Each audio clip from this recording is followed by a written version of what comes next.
fusse mort sur le trône, dans les nuages de la toute-puissance, je serais demeuré un problème pour bien des gens. Aujourd'hui, grâce au malheur, chaque heure me dépouille de ma peau de tyran.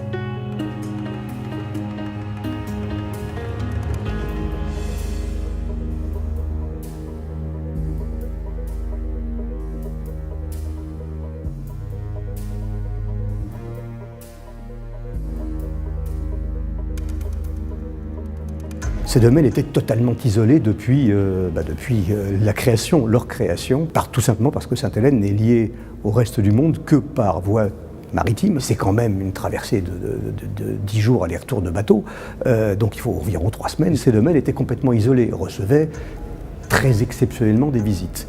Or, il se trouve que l'aéroport de Sainte-Hélène et l'ouverture de l'aéroport va créer naturellement une arrivée de touristes, et donc il fallait organiser la gestion des domaines d'une manière différente. Effectivement, pour la diplomatie française, c'est un lieu, à partir du moment où il est maintenant plus largement ouvert au public, ça va devenir un élément de rayonnement.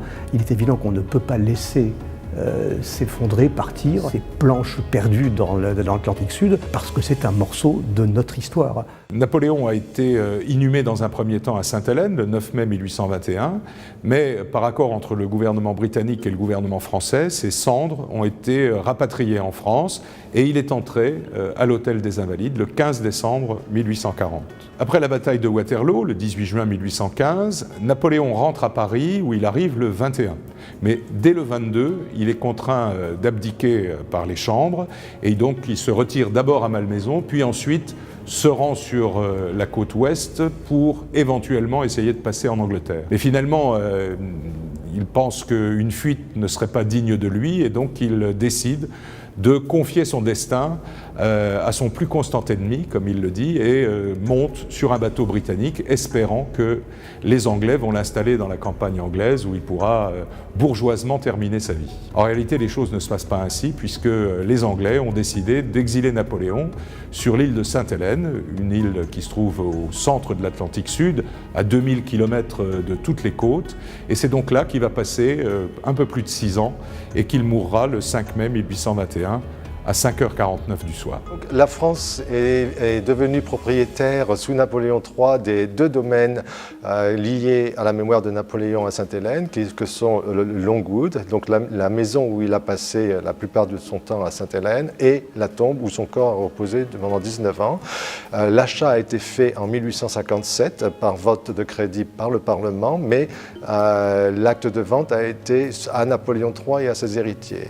Donc lorsque l'Empire chute, c'est devenu des domaines nationaux. Il y en a un autre qui a été rattaché sous De Gaulle en 1957, qui est la première résidence de Napoléon, ça s'appelle les Briards. Donc les domaines nationaux à Sainte-Hélène, c'est 3 lieux, c'est le pavillon des Briards, c'est la maison de Longwood et c'est le domaine de la Tombe.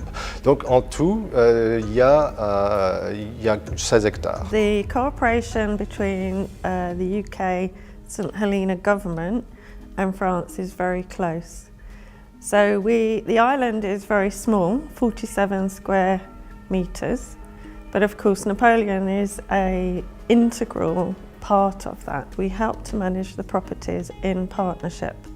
So for example, my financial secretary is on the board of the Heritage organisation that thinks about how to promote the tourism around Napoleon.